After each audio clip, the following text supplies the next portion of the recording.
सबके आगे बढ़े कदम। जीवन पुष्प चढ़ाने निकले माता के चरणों में हम। वंदे मातरम, वंदे मातरम, वंदे मातरम।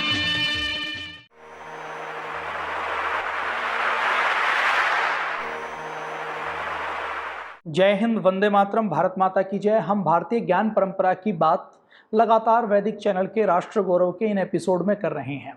इस भारतीय ज्ञान परंपरा के संवाहक के रूप में दिव्य प्रकाशन काम कर रहा है, जिसने 39 लाख पांडुलिपियों के पन्नों को डिजिटलाइज किया है, उनका संरक्षण और संवर्धन किया है। हमने पिछले दिनों बातचीत की थी कि कैसे 1600 साल पुरानी, 1400 साल पुरानी ताड़पत्र की, भोजपत्र की पांडुलिपियों के ऊपर जो ज्ञान विज्ञान के पन्ने बिखरे पड़े थे, उनको हम कैसे सहेज रहे हैं, उनको कैसे समेट रहे हैं। और आज इस कोरोना के काल में आयुर्वेद का महत्व लोगों को पता लग रहा है।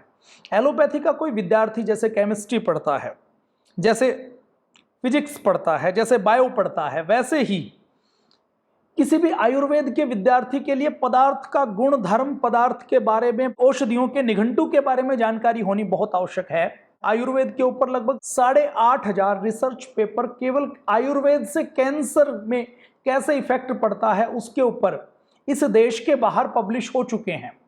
पूरी दुनिया में हल्दी के ऊपर शोध हो रहा है, जीरे के ऊपर शोध हो रहा है, सौंठ के ऊपर शोध हो रहा है, अदरक के ऊपर शोध किया जा रहा है। गोल्ड टर्मरिक, हल्दी को, हल्दी वाले दूध को गोल्डन मिल्क कहा जा रहा है।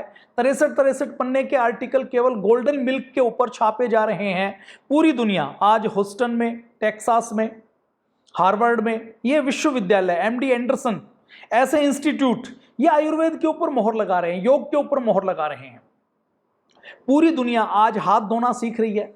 पूरी दुनिया ने हमारे उस सिस्टम को स्वीकार कर लिया कि रसोई बनानी है तो रसोई ताजी बनाई जाए, रसोई बनानी है तो रसोई बनाते हुए झूठे हाथ ना लगाए जाएं, एक थाली में खाना ना खाया जाए, स्वच्छता का ध्यान रखा जाए। तो कोरोना ने हमें सिखा दिया कि हमारी भारतीय जीवन पद्धति में कुछ चीजें जो हमारे DNA के अंदर थी, उनका वैज्ञानिक महत्व कितना रहा है और क्या रहा है। आज पूरी दुनिया इसको स्वीकार कर रही है। हंगरी ने, एक छोटा सा देश है हंगरी, अब यूरोप के अंदर नेचुरोपैथी के नाम से एक पैथी का डेवलपमेंट पिछले 500-700 सालों में हुआ कि नेचुरोपैथी, जल की चिकित्सा से, मिट्टी की चिकित्सा से हम अपनी चिकित्सा करें। मूल रूप से तो ये भी आयुर्वेदिक चिकित्सा पद्धति है। तो हंगरी में 1997 में ही उन्होंने अपनी प्राकृतिक चिकित्सा को अनिवार्य बना दिया, कोर्स में लागू कर दिया। अपने पड़ोस में एक देश है चाइना। चीन के बारे में आप जानते हैं कि 1949 के आसपास चीन को भी आज़ादी मिली। आज़ादी तो नहीं मिली, अभी भी चीन में एक तरीके से कम्युनिस्ट पार्टी का शासन है और तानाशाही है। लेकिन जो तानाशाही के समय जो बदलाव हुआ 1949 में, जो क्रांति हुई, उस क्रांति के बाद चीन ने अपनी चाइनीज मेडिसिनल हर्बल पैथी को छोड़ा नहीं।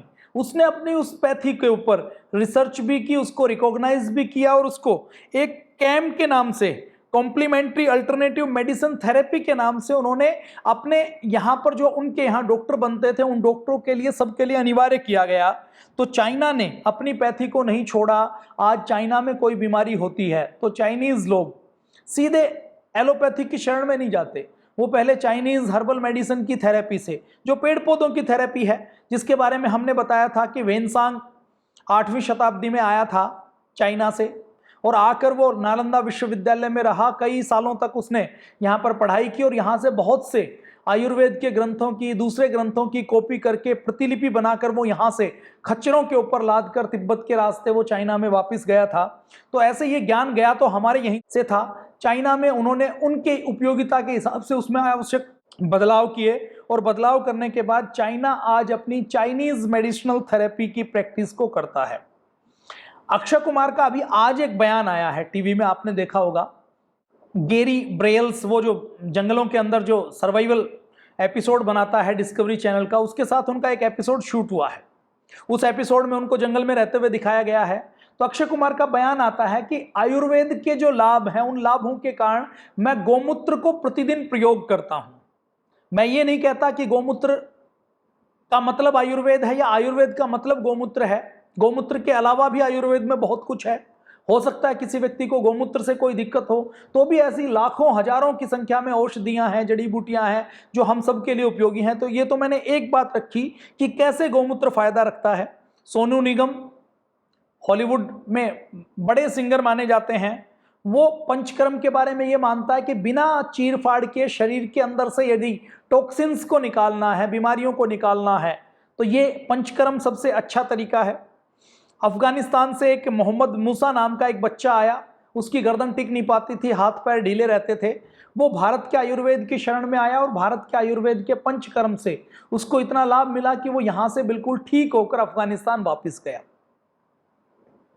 17वीं 18वीं शताब्दी तक आयुर्वेद पूरा उन्नत था। आयुर्वेद का क्षरण तो शुरू हुआ 12वीं शताब्दी में, जब बख्तियार खिलजी आया जिसने नालंदा को जलाया। उसके बाद जो मुगल हमलावर आए, उस समय आयुर्वेद का क्षरण रुक गया।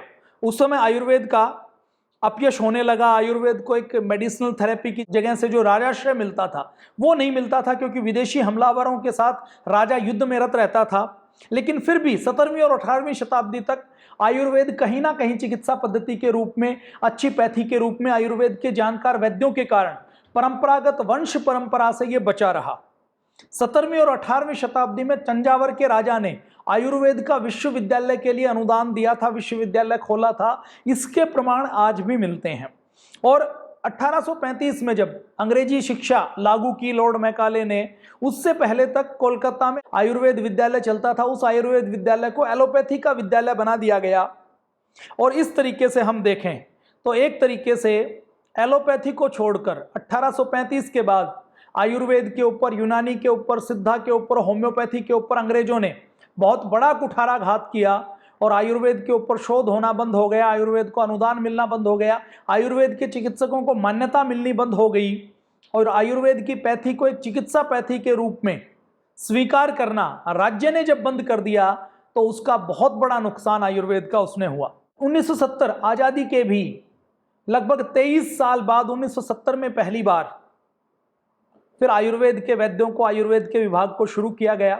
और आज भी विडंबना ये है कि अगर भारत में 100 रुपये का बजट बनाया जाता है तो 100 रुपये में 98 रुपये का बजट एलोपैथी के लिए होता है। केवल 2 रुपये का बजट आयुर्वेद के लिए, योग के लिए, यूनानी के लिए, सिद्धा के लिए, प्राकृतिक चिकित्सा के लिए, इन सब के लिए किया जाता है। तो 1970 में भारत की सरकार ने आयुर्वेद को आधी अधूरी मान्यता तो दी, लेकिन आयुर्वेद के ऊपर जो काम होना चाहिए था वो काम नहीं हुआ। सरकारों का सारा काम तो कोई एक संस्था, एक व्यक्ति नहीं कर सकता, लेकिन पतंजलि योगपीठ रिसर्च करने में, आयुर्वेद को स्टैंडर्डाइज करने में, आयुर्वेद को आगे बढ़ाने के काम में लगा हुआ है। और उसी क्रम में एक जिम्मेदारी पतंजलि ने ली है कि जो आयुर्वेद का ज्ञान विज्ञान ग्रंथों के रूप में जगह जगह बिखरा पड़ा है, उसको हम इकट्ठा करके, उसका शोधन करके, उसको विज्ञान की कसौटी पर कसकर उसको पुस्तकों के रूप में देश की लाइब्रेरियों में और घरों में हम पहुंचा देंगे, ताकि 10 साल, 20 साल, 50 साल बाद कोई शोध करे तो पुस्तकों की कमी ना रहे। तो इसी क्रम में हमने अलग अलग पुस्तकों की बात की है। अब हम आगे पुस्तक की बात करते हैं चंद्र निघंटू की। कश्मीर में, कश्मीर देखिए, आज का कश्मीर नहीं, आज के कश्मीर में तो आतंकवादी निकलते हैं। 500 साल पहले तक कश्मीर के अंदर बहुत बड़े बड़े विद्वान होते थे। कश्मीर का इस्लामीकरण 16वीं 17वीं शताब्दी के अंदर शुरू हुआ। उससे पहले तक कश्मीर को यह माना जाता था कि यह ज्ञान विज्ञान का केंद्र है। एक काशी को ज्ञान विज्ञान का केंद्र माना जाता था और दूसरा छोटी काशी के रूप में कश्मीर को माना जाता था। कश्मीर में आयुर्वेद के बहुत बड़े आचार्य रहते थे। तो उसी कश्मीर में एक आचार्य हुए हैं, आचार्य चंद्रनंदन जी। आचार्य चंद्रनंदन जी कब हुए हैं? वो 10वीं शताब्दी में हुए हैं। इसका मतलब क्या है कि पूरे 1000 साल पहले हुए हैं। तो 1000 साल पहले की उनकी एक ये हस्तलिखित पांडुलिपि पतंजलि को प्राप्त हुई। फिर उसकी उस भाषा से इसको हिंदी में भाषांतरण किया गया और भाषांतरण करके ये पहली बार इसका संपादन के साथ चंद्र निघंटू के नाम से ये पुस्तक पतंजलि द्वारा प्रकाशित की गई है। 1100 वर्ष पहले की ये पुस्तक है। इसमें क्या है? इसमें औषधियों का प्रयोग है। जैसा मैंने बताया ना कि कोई एलोपैथी का विद्यार्थी पढ़ता है तो वो क्या पढ़ता है? वो फिजिक्स पढ़ता है, वो केमिस्ट्री पढ़ता है, वो बायोलॉजी पढ़ता है, वो मॉडर्न साइंस पढ़ता है। तो ऐसे ही आयुर्वेद के बारे में ये कहा गया है कि किसी ने आयुर्वेद का यदि प्रामाणिक निघंटू का ज्ञान नहीं है तो तो वो आयुर्वेद का अच्छा चिकित्सक नहीं हो सकता। निघंटु के बारे में ये कहा गया है कि निघंटु किसको कहते हैं। निघंटु प्राचीन काल से संस्कृत भाषा में प्रयोग होता है। ये एक ऐसे शब्दकोश के लिए कहा जाता है कि जिसमें उस क्षेत्र की सारी जानकारी हो। प्राचीन काल में वेदों के अलग अलग शब्दों को समझने के लिए उनका निघंटु बनाया जाता था, उसको निघंटु कहा जाता था। फिर आयुर्वेद की परंपरा में निघंटु बनने शुरू हुए और आयुर्वेद की परंपरा में जो निघंटु होते हैं वो निघंटु मुख्य रूप से नामों का संग्रह होता है। द्रव्य के क्या गुण हैं, क्या गुणों का वर्णन है, उसके ऊपर उसकी जानकारी होती है, उसको निघंटु कहते हैं। निघंटु मतलब डिटेल में जानकारी, एक तरीके से इंसाइक्लोपीडिया। जैसे जड़ी बूटियों का निघंटु है तो जड़ी बूटियों के बारे में विस्तृत जानकारी।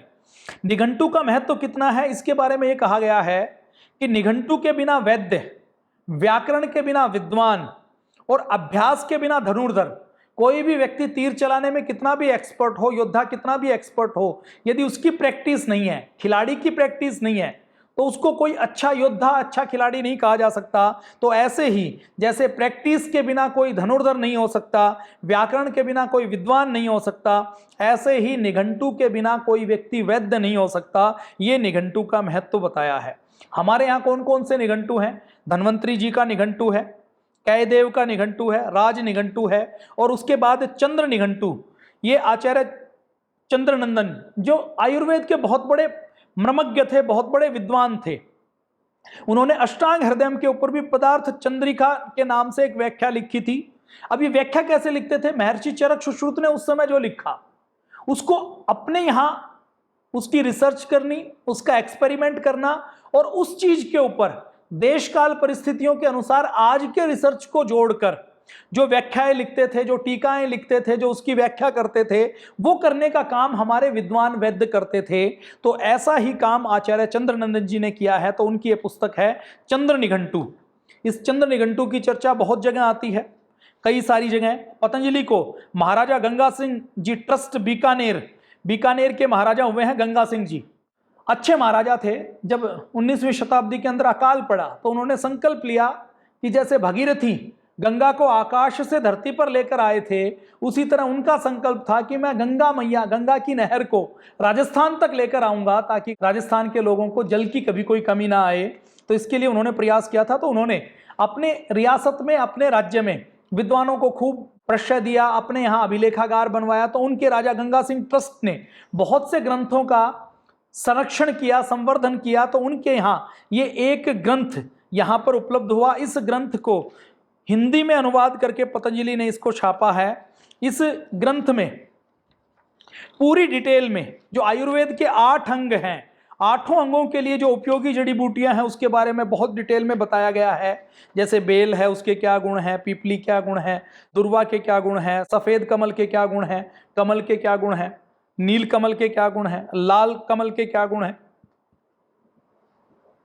एक एक अपामार्ग के क्या गुण हैं, जीवंती के क्या गुण हैं, नागबाला के क्या गुण हैं, पलाश के, ताल के, अगर के, इन जड़ी बूटियों के क्या क्या गुण हैं। मतलब जो जड़ी बूटियां बहुत बड़ी संख्या में पाई जाती हैं उनसे कैसे ट्रीटमेंट करें, ये सारी चर्चा इस चंद्र निघंटु में की गई है। तो ये 386 पेज की पुस्तक है। केवल 300 रुपये में इसका मूल्य रखा गया है। हार्ड बाउंड पुस्तक है, सिलाई की हुई है। आप खरीद लेंगे तो 100, 150, 200 साल तक इस पुस्तक का यदि ठीक तरीके से स्टोर किया जाए तो कुछ बिगड़ने वाला नहीं है। तो आप अपनी लाइब्रेरी में, आप किसी कॉलेज से, किसी विद्यालय से, किसी विश्वविद्यालय से, किसी आयुर्वेदिक संस्थान से जुड़े हुए हैं तो ये निघंटु आप लेकर जरूर रखें। इसलिए रखें ताकि आगे कोई रिसर्च करे तो उनको ये जानकारियां सहज उपलब्ध हो पाएं, क्योंकि योग और आयुर्वेद के ज्ञान को पतंजलि घर घर तक पहुंचाना चाहता है। इसके ऊपर कोई कॉपीराइट नहीं रखना चाहता। चंद्र निघंटु के बाद हम बात करते हैं एक और ऐसे अनुपम ग्रंथ की जो 1100 वर्ष पुराना है।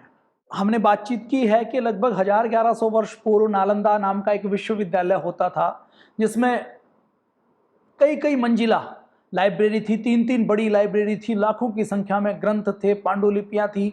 और बख्तियार खिलजी, जिसको आचार्य श्रीधर राहुलाचार्य जी ने ठीक किया था, उसके पास आकर उन्होंने सारी पुस्तकों को जलवा दिया था कि यदि इनमें वो ज्ञान है जो कुरान में नहीं है तो इसकी ज़रूरत नहीं है, और इसके अंदर वो ज्ञान है जो कुरान के अंदर है, तो जब हमारे पास कुरान है तो इन सारी पुस्तकों की क्या ज़रूरत है। तो ऐसे ऐसे वहशी दरिंदे हमलावर हमारे पास आते रहे, लेकिन ये हमारा सौभाग्य है कि कुछ ज्ञान फिर भी अभी बचा हुआ है।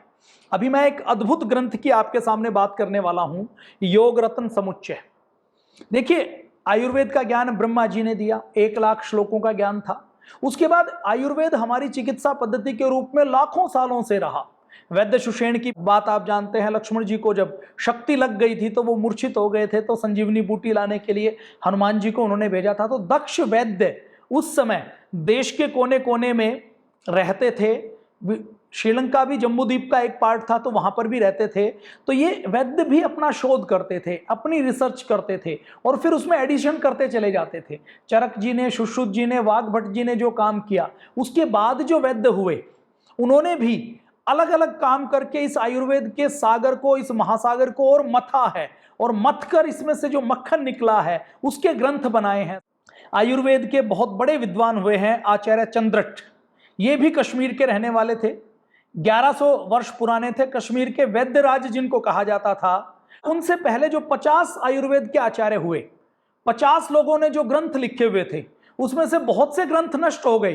तो आचार्य चंद्रट जी ने एक बड़ा काम किया। वो बड़ा काम क्या किया, इनके पिताजी भी डॉक्टर थे, अपने पैतृक परंपरा से एक बड़ा पुस्तकालय था, और उस पुस्तकालय में क्योंकि बचपन से ही पिताजी को दवाइयां घोटते हुए देखते थे, तो बचपन से ही आयुर्वेद सीखते थे। आयुर्वेद को सीखते सीखते संस्कृत की पढ़ाई करते करते शोध भी करते थे, अध्ययन भी करते थे, रोगियों को भी देखते थे, और ये करते करते उन्होंने इनसे पहले के जो ग्रंथ हुए हैं उसके 50 से अधिक ग्रंथों का सार लेकर उन्होंने योग रत्न समुच्चय के नाम से एक ग्रंथ लिखा। और कितने सरल थे, कितने सहज थे आचार्य चंद्रट जी ने ये ग्रंथों का सार लिखते हुए। जो जिस ग्रंथ से जो लिया, जैसे इन्होंने अलग अलग नुस्खे लिए, चीजें, दवाइयां बनाने की विधि ली। कई बार लोग कहते हैं कि आयुर्वेद तो चूर्ण चटनी बनाने का विज्ञान है। आयुर्वेद चूर्ण चटनी बनाने का विज्ञान भी है कि कैसे आयुर्वेद चूर्ण चटनी खिलाकर ही अलग अलग प्रकार के चूर्ण बनाकर कैसे रोगों को दूर कर सकता है। और आयुर्वेद में वो विज्ञान भी है जो हीरे को गलाने का काम करता है, जो मेटल को भी नैनो करके उसको भस्म के रूप में बनाने का काम करता है। ये भी आयुर्वेद के अंदर विज्ञान है। तो योग रत्न समुच्चय ये संस्कृत भाषा में उपलब्ध थी। केवल 5 प्रतियां इसकी पूरे भारत में थी, और जो 5 प्रतियां थी उसका भी शोधन नहीं हुआ था, प्रकाशन तो हुआ ही नहीं था। तो इन 5 प्रतियों को पतंजलि के प्राचीन हस्तलिखी ग्रंथ प्रकाशन योजना के विभाग ने इनको मंगवाया। इसके ऊपर विद्वानों की एक टीम को लगाया। विद्वानों की टीम ने लगभग 3-4 वर्षों तक इसके ऊपर कार्य किया, और 3-4 वर्षों तक इसके ऊपर काम करने के बाद ये योग रत्न समुच्चय को आधुनिक भाषा में, सबकी सरलता के लिए उपयोगी भाषा में पतंजलि ने उपलब्ध करवाई है। 729 पेज की पुस्तक है। 600 रुपये हार्ड बाउंड का केवल मूल्य लिखा गया है।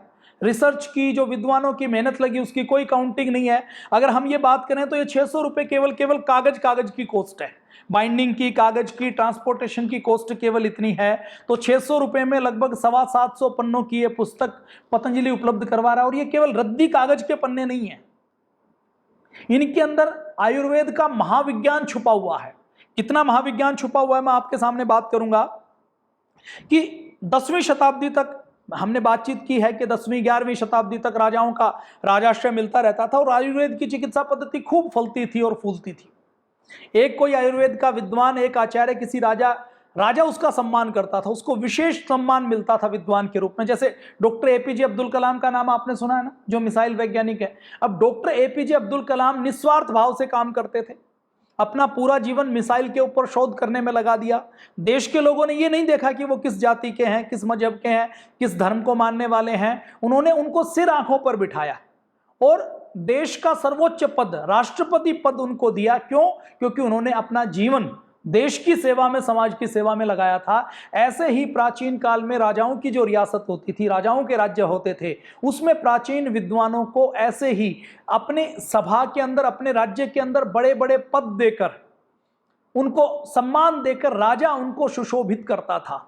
और प्राचीन भारत में जो विद्वान होते थे वो किसी भी जाति के होते थे, जो ज्ञान रखते थे उन्हीं को पंडित कहा जाता था, उन्हीं को ब्राह्मण कहा जाता था। और ये एक वर्ण था, अलग से जाति नहीं थी। तो ये वर्ण व्यवस्था के अनुसार ये हमारे बहुत से सूत्रों में, श्लोकों में आया है कि जो राजा विद्वानों का आदर नहीं करेगा, ब्राह्मणों का आदर नहीं करेगा, पंडितों का आदर नहीं करेगा, ज्ञानियों का आदर नहीं करेगा, वो राज्य सुरक्षित नहीं हो सकता। अब फर्ज कीजिए कि अगर भारत जैसा कोई देश अपने किसी डॉक्टर एपीजे अब्दुल कलाम जैसे वैज्ञानिक का सम्मान नहीं करे, उसको उस देश में सम्मान नहीं करे, तो वो रुष्ट होकर किसी दूसरे देश में जा सकते हैं। विद्वान यदि दूसरे देश में चले गए, अल्बर्ट आइंस्टीन का नाम आपने सुना है ना, वो जर्मनी में रहते थे, फिर जर्मनी को छोड़कर चले गए थे क्योंकि वो यहूदी थे और जर्मन उनके पीछे लगे रहते थे। अल्बर्ट आइंस्टीन ने ये जो एटॉमिक थ्योरी है, जो परमाणु बम बना, इस परमाणु बम के मूल में उनका सिद्धांत काम करता है, तो वो उस देश को छोड़कर चले गए थे। तो उस देश को छोड़कर चले गए थे तो जर्मनी और जापान को हारना पड़ा। क्यों? क्योंकि अमेरिका ने परमाणु बम गिराया था। तो अब एक वो पंडित आइंस्टीन, एक विद्वान यदि जर्मनी में होता और जर्मनी के राजा, जर्मनी के उस समय का हिटलर यदि आइंस्टीन से नफरत नहीं करता यहूदी होने के नाम पर, तो हो सकता है दूसरे विश्व युद्ध में जर्मनी विजय होता। तो राज्य कैसे नष्ट होते थे विद्वानों का अनादर करने से, इसके बहुत से एग्जाम्पल मिल जाएंगे। आज हम बात करते हैं योग रत्न समुच्चय की। तो योग रत्न समुच्चय इस विशाल वांग्मय में, इस महासागर में से जो मक्खन की तरह मथकर निकला, उसको आचार्य चंद्रट जी ने एक ग्रंथ के रूप में कर दिया। अपने बाप दादा परदादा का जो पैतृक ग्रंथों का विशाल ग्रंथ थे, उन सब का निचोड़ इसके अंदर लिखा। और इस ग्रंथ में देखिए, लोग कहते हैं ना कि जी हमारे यहाँ तो रिसर्च नहीं होती, रिसर्च करना भारतीय जानते नहीं है। इस ग्रंथ में आचार्य चंद्रट जी ने जो लिखा है उसमें उनसे पहले जो विद्वान आचार्य हुए उनका रेफरेंस भी दिया है। ये सूत्र मैंने लिया है, तो ये कहां से लिया है, किस विद्वान का है, किस ग्रंथ का है, मतलब शोध की बहुत वैज्ञानिक परंपरा भारत के अंदर रही है। तो आचार्य चंद्रट जी ने ये, इसके पहले सूत्र में ये कहते हैं श्लोक में कि आयुर्वेद महासागर का अवगाहन करके, मतलब इसको मथ कर, इसको निचोड़ कर, उसमें अमृत तुल्य सार लेकर चंद्रट जी द्वारा यह योग रत्न समुच्चय नाम का ग्रंथ रचा जा रहा है। और इसमें उन्होंने बिल्कुल ईमानदारी के साथ, सबके ऊपर अपना ठप्पा नहीं लगाया। इस योग ग्रंथ समुच्चय में उन्होंने उनसे पहले जो विद्वान हुए हैं, कौन कौन से विद्वान, लगभग 50 विद्वानों का निचोड़ उन्होंने लिया। आयुर्वेद के एक आचार्य हुए अग्निवेश जी, अच्युत्य जी, अमित प्रभ जी, जिनकी एक पुस्तक पतंजलि ने प्रकाशित की है, अमृत कुंभ जी, अमृतमाला जी, अश्विनी कुमार संहिता, आत्रेय, आर्या समुच्चय, ओप देवन, कांकायन, कालपाद, कृष्णात्रेय, क्षारपाणी, खरनाद, गोपुर, चरक, चिकित्सा कलिका, चिकित्सा अतिशय, चिकित्सा सार, जातुकर्ण, द्रव्यावली, धानवंतर, नागबुद्धि, नागार्जुन, नावनीतक, पराशर, बिंदु भट्ट, बिंदुसार, भद्रवर्मा, भारद्वाज, भृत्यु, भेड़, विशंक मुष्टि, महेंद्रकल्प, योग शुक्ति, ये वाघभट्ट, वसुरात, वृद्ध वाघभट्ट, वृंद विदेह, वर्द विदेह, शालिहोत्र, शैव सिद्धांत, शौनक, सिद्धसार, सुश्रुत, हारित, इन विद्वानों का 50 से अधिक विद्वान और उनके जो ग्रंथ थे, उनके निचोड़ को उन्होंने ये ग्रंथ लिखा। और हमारा सौभाग्य क्या है, ये ग्रंथ बच गया।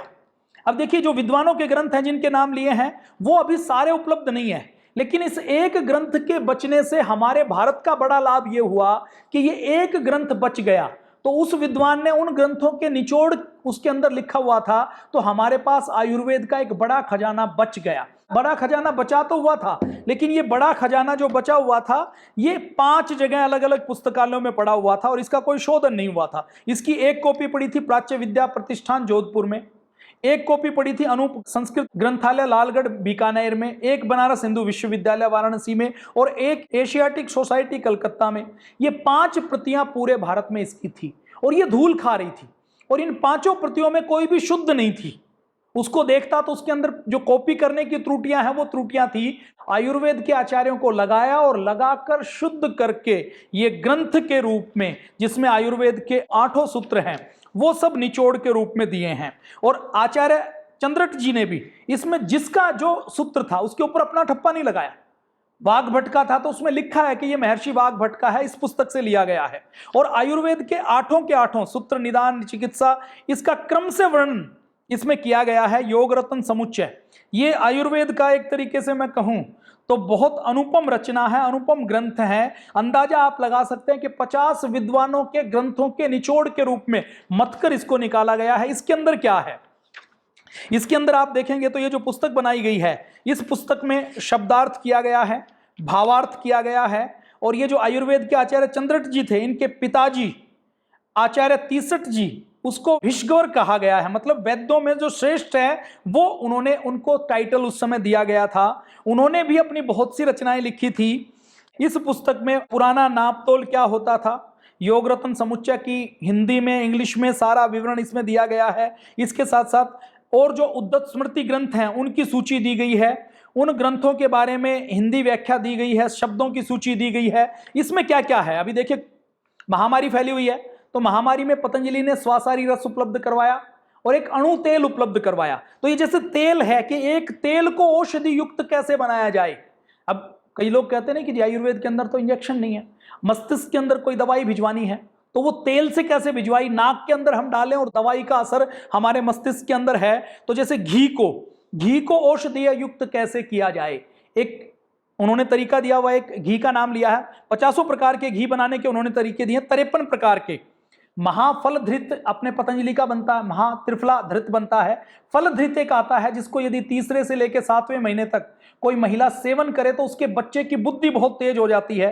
तेलों के बारे में क्षण बिंदु तेल, अणु तेल के बारे में बहुत डिटेल में बताया गया कि कैसे बनाएं। एक एक तेल को बनाने में 35 प्रकार की औषधियां डलती हैं। तो आप सोचिए कितनी बायोकेमिस्ट्री हमारी उन्नत रही होगी। चूर्ण के बारे में मैं अगर केवल चूर्ण की बात करूं तो इसके अंदर केवल 100 प्रकार के चूर्णों की चर्चा की गई है। गंगाधर चूर्ण से लेकर चित्रकांत चूर्ण से लेकर ऐसे ऐसे चूर्ण जिनका नाम आपने और हमने नहीं सुना है, और हर चूर्ण का अलग इफेक्ट पड़ता है। कोई आम बात को ठीक करता है, कोई अजीर्ण को ठीक करता है, कोई गैस को ठीक करता है।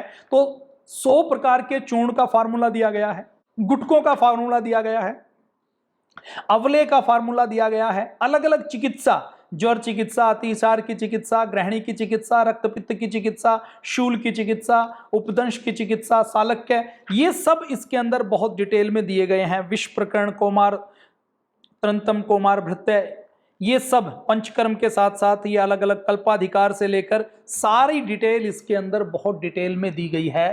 तो अद्भुत योग रत्न समुच्चय है, 50 विद्वानों के ग्रंथों का सार है मक्खन के रूप में। आयुर्वेद से जो प्रेम करते हैं उनके लिए अद्भुत है, जो आयुर्वेद की पढ़ाई करते हैं उनके लिए अद्भुत है, और जो आयुर्वेद में निष्ठा करते हैं कि जी हमारे पूर्वजों ने जो कुछ किया उनको कम से कम एक प्रति अपने घर में ये जरूर रखनी चाहिए। आने वाले समय में कोई बच्चा जब उसके पन्ने पलटेगा तो उसको ये भान नहीं होगा कि हमारे यहाँ कोई ज्ञान विज्ञान नहीं रहा है, उसको गौरव का एहसास होगा। तो ये दिव्य प्रकाशन जो ज्ञान की परंपरा का संवाहक है, उसके लिए आज हमने 2 पुस्तकों की चर्चा की। आज के लिए इतना ही। जय हिंद, वंदे मातरम, भारत माता की जय।